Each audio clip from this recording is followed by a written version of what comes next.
The test is in 4-part, Part 1, Part 2, Part 3, and Part 4. Now look at Part 1. Part 1. You are going to hear a travel agent discussing a holiday booking with two customers. First, you have some time to look at questions 1 to 3.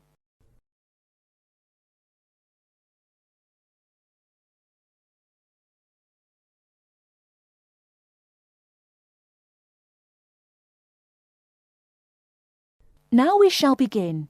You should answer the questions as you listen, because you will not hear the recording a second time.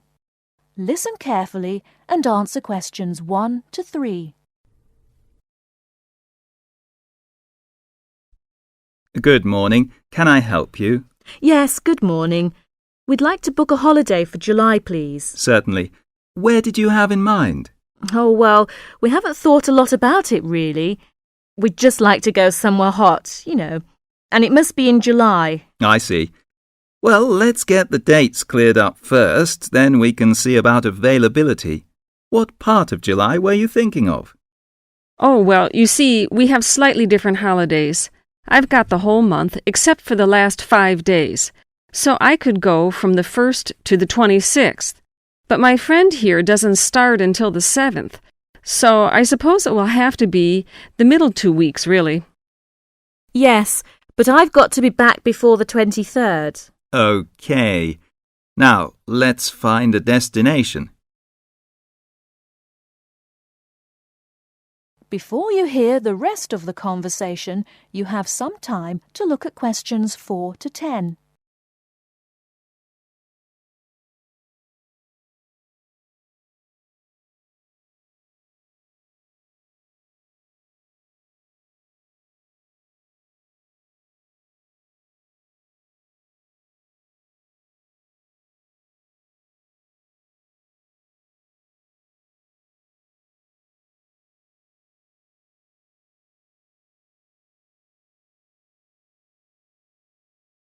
Now listen and answer questions 4 to 10. Any preferences? France? Italy? Oh, not France. We went there last year and it was absolutely packed with teenagers, making noise and getting drunk all the time. Yes, it was terrible. We definitely want somewhere quieter this year. Well, of course, it depends more on the resort rather than the country. There are resorts in every country which cater for the family or the slightly older person. They're usually a shade more expensive, though, as you might expect. Oh, well, we don't mind paying a bit more if it means more peace and quiet, do we? Definitely not. It'll be well worth it. All right, let's have a look at what we've got on the computer. July. Was it 10 or 14 nights you wanted? Oh, the fortnight, please. Right. Well, let's start with Italy. We've got 14 nights bed and breakfast in Sorrento for £345 from Manchester on the 14th. Or we've got... No, wait a minute. That's no good for me. We wouldn't get back till the 28th, and I've got to be back at work before that. Ah, yes. How about Sweden? 2 weeks, half board? How much would that be? That would be £540 from Manchester again. Well, 540... that seems too much. Well, madam, there's a surcharge for the airport, and it has a 5-star hotel. Oh, well, it's a bit over our budget, really. All right. Let's try somewhere else. How about Portugal? Oh, that sounds great. We've never been there before, have we? Let's see now. We've got 14 nights in Albufeira, half board, from Gatwick, for £385. Albufeira? Oh, wait a minute. Did you say the flight was from London? That's right, from Gatwick. Oh, well, we'd prefer a flight from the north somewhere. Manchester, perhaps, or even Glasgow. That is the end of Part 1. You now have half a minute to check your answers.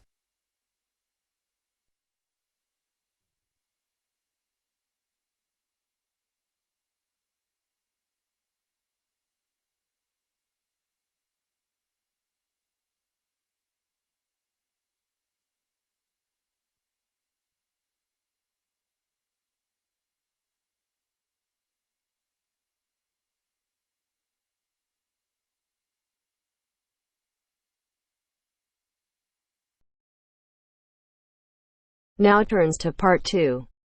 Part 2. Mathew East, a registered osteopath and a supporter of alternative techniques in healthcare. Mathew, can you tell us more about osteopathy? First, you have some time to look at questions 11 to 16.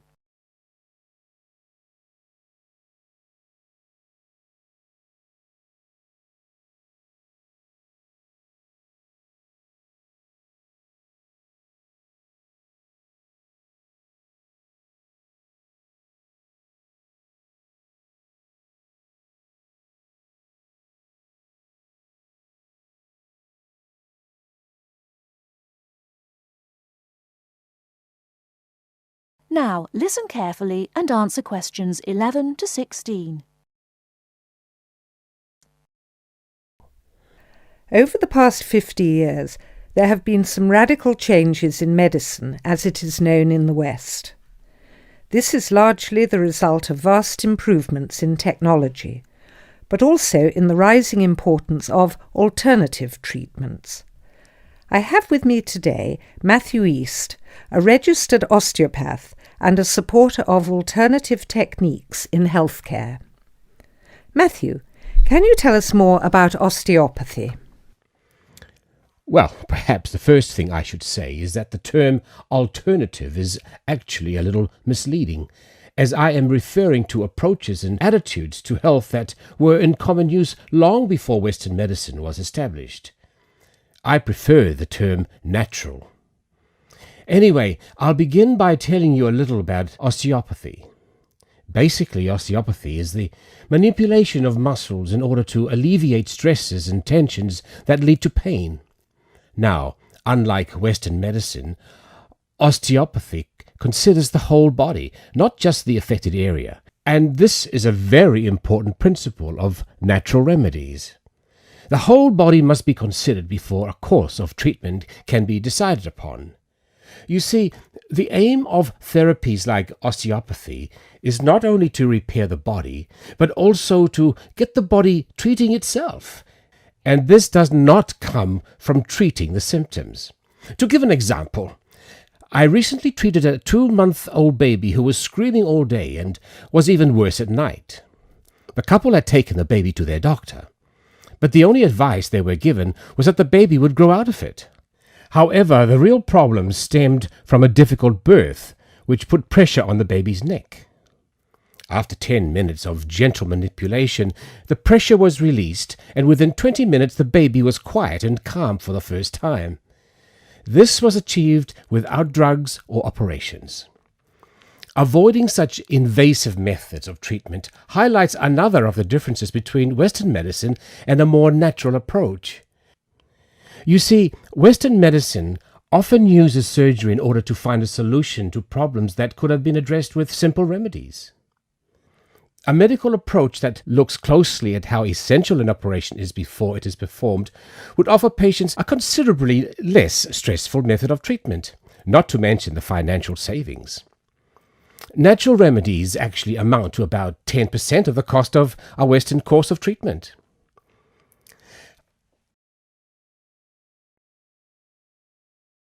Before you hear the rest of the talk, you have some time to look at questions 17 to 20.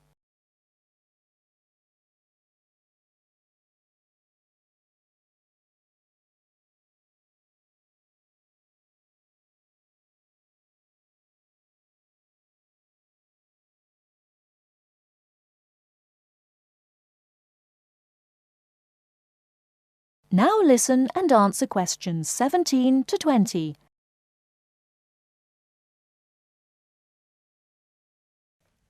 I'd like to mention the subject of surgery again a little later, but I would like to say at this point that there are those that claim that the benefits of osteopathy and herbal therapies are largely psychological, that they have not undergone the clinical trials that pharmaceuticals have. To answer that, you only need to look at the example I gave earlier of the baby that stopped crying less than an hour after treatment, but was obviously far too young to react because of purely psychological factors. Another example can be seen in the successful use of acupuncture in the treatment of animals. In response to criticism regarding clinical trials, it is worth noting that the power of pharmaceutical companies is such that, although some drugs fail the standards required of them, they are sometimes still prescribed by doctors. Moving on to another point, it should be stressed that natural remedies, in addition to having no side effects, can also be applied to any patient. Now, I'm not suggesting that the same treatments are used indiscriminately. Although natural remedies can be used with any age group, the treatment selected is very specific to the person. By this I mean that not only the general health of the patient needs to be considered, but also their habits, diet, and lifestyle in order to build a complete picture. However, I am not suggesting that we should reject Western medicine entirely. In fact, there have been occasions when I have referred patients to their doctor, as I felt that in those cases it was the most suitable course of action. There are many situations in which it is by far the best option. Take emergency surgery, for example. Obviously, more natural remedies do not provide the speed required in such cases. The best solution would therefore be an open-minded combination of the two forms. Well, thank you very much, Matthew. That was a very interesting insight into natural treatments. Next week we'll be inviting Dr. Moore. That's Moore, onto the programme to argue his case as a doctor. Until next week then, goodbye. That is the end of part 2. You now have half a minute to check your answers.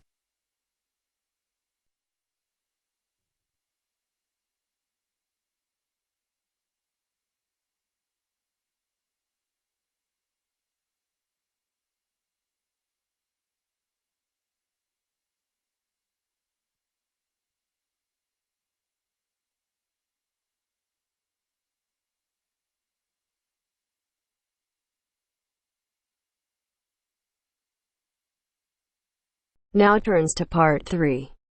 Part 3. You will hear two business studies students discussing a presentation they'll do on an article on working effectively in groups.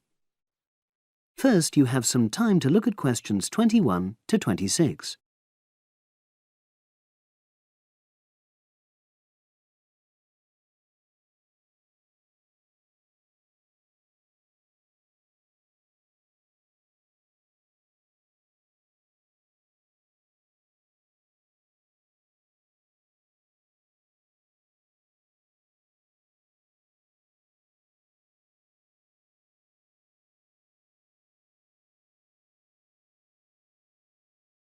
Now listen and answer questions 21 to 26. So, Brad, what did you think of the article on group work? Oh, hi, Helen. Yeah, it was pretty good, with helpful pieces of advice on how to make group work effective. I think we were lucky to be given such a straightforward text to present at the management skills seminar. Yeah. Actually, shall we discuss it now? Have you got time? Sure. It's only a 10-minute presentation, so we just need to explain and then give our views on the main points raised in the article. I'll jot down some notes. Right. So, there are 3 main sections. I suggest we start with listening. Yeah, effective listening in groups, because it's not something that's frequently covered on courses in our field. No, and we should say that in the presentation. Yeah. And also effective listening's pretty simple, you know. I don't think it's hard to learn. Well, people think it's easy, but in my experience, most of us tend to be very lazy listeners. Okay, I wouldn't argue with that. Something I do think we should emphasize is the power of the listener's posture, gestures, etc., in making speakers feel respected. Not that you're just waiting for them to finish before jumping in with your own ideas. Uh-huh. Okay, right. The next section is on goal setting. Let's make sure we're clear what the article says on this. Yeah. Well, firstly, it says that all group members must be given time to explain their own goals. That's it, yeah. And then, did it say that the whole group should agree on common goals? That's a bit too strong. It's more that everyone's agendas should be equally acceptable. But it does say that goals have to be realistic, Achievable within a particular time? You've got it. That's really what the article's saying. There isn't really any point in having ideals if group members know they won't come to anything within a reasonable period. So, I think a summary covering those points will be enough for that part of the presentation, don't you? Yeah. Now, the last section is about conflict resolution. Actually, I thought it was the worst part of the article. Me too. I don't think it went into sufficient detail on the issue. Actually, I thought it devoted too much space to it, but that it was all rather boring, It didn't mention some of the more radical theories. Absolutely. I found that really irritating. Right, and also I think it could have said more about conflict sometimes being healthy in groups. Absolutely. It just mentioned rather glibly about how we should avoid thinking of winners and losers, and that quick resolution of conflict is always desirable. Without explaining what these terms mean? Well, it gives quite detailed definitions, but doesn't develop a proper argument. Right. So, for the presentation, I think we just give some definitions and then explain what we felt were the weaknesses in the article's treatment of conflict resolution. Yeah, good. Now you have some time to look at questions 27 to 30.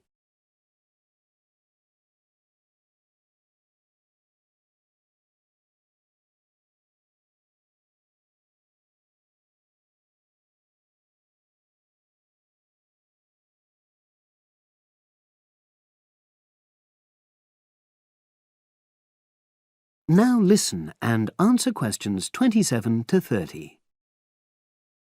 So, let's think about what we have to prepare for the actual presentation. Well, I suppose we'll use PowerPoint, but I'm hopeless at using it, especially if it has any visuals. I really have to look into doing a course on it because I know I'll need it in the future. Don't worry, I'm quite happy using PowerPoint and I'll put it together when everything else is ready. That's a relief. But yes, do that later. Okay. Now, I heard the tutor saying we have to include some well-chosen quotations from the article. I'm not sure if we do. I'll email him to find out. No need, I can just have a look at the specs he gave us when he set the task. That'll be quicker. But the tutor definitely said we have to prepare a handout to go with the talk. I'm not really sure how we do that. Sarah did one last year. Who's she? She's doing the same option as me on marketing. I'll ask her advice on what to include. Great. So that just leaves the bibliography at the end. I suppose it'll mainly be articles. Yeah. So we'll just look on the web, and we can leave that till later. But we've been advised against that. Well, we could have a look through some journals in the library. I think we should start by looking through module handbooks. I think that'll give us some good leads. Yeah, you're probably right. So that's all the topics. That is the end of part 3. You now have half a minute to check your answers.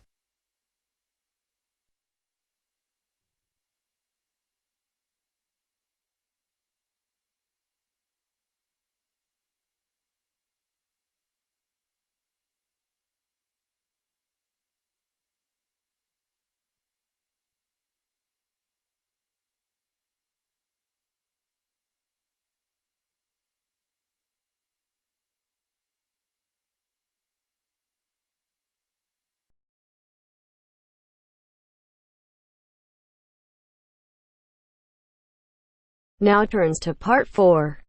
Part 4. Listen to the last part of the lecture. As you listen, complete the notes below. First, you have some time to look at questions 31 to 40.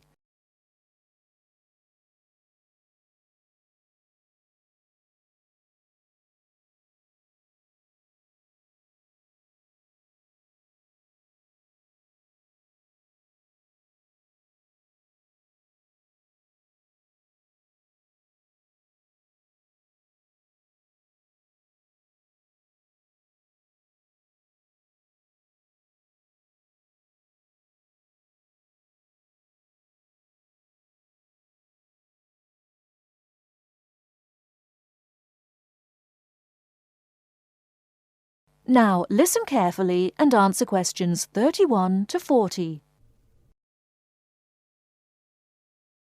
Last time I said that a lot of Irish people left the country and went to England, America and many other foreign countries. Today I'd like to talk about the emigration. The effects of immigration were not all bad. The immigrants experienced a lot of hardship in their new countries. There is a famous story about a park in Shanghai where Chinese and dogs were not allowed. Well, in England, until into the 1950s, signs for jobs sometimes read, "Irish need not apply." The immigrants often experienced discrimination, but they formed many organisations to look after their fellow immigrants. Many of these organisations later became very important. In America, the Irish chose politics as the way forward, and significant cities were controlled by Irish politicians. This movement reached its peak with the election of John F. Kennedy in 1960. His grandparents came from Ireland, and his election had a significant impact in Ireland, helping the process of recovery of self-confidence which we have today. Today, there are 70 million people of Irish descent living outside Ireland. In America alone, there are 40 million people, and 10 million of these people have a 100% Irish background. They carried the culture of their home country with them and adapted it to their new home. They made changes which would be unthinkable in the home country, and we often laughed at the Yankees' Irishness. In fact, any immigrant who came back to live in Ireland, often after many years, found it very difficult to fit into Irish society again. They had been changed by the experience. These immigrants have always had an interest in the old country. The American letter was a letter containing dollars sent back to one's family. More recently, President Clinton has been very influential in bringing peace to the north of Ireland. Riverdance itself was the idea of a dancer who was American, who applied American methods to traditional dancing, and the fusion was immediately popular. Modern Ireland has been able to use the disaster of the last century to learn modern marketing techniques and apply them, without at the same time losing what is distinctive about itself. Riverdance is a demonstration of that distinctiveness. That is the end of part 4. You now have half a minute to check your answers.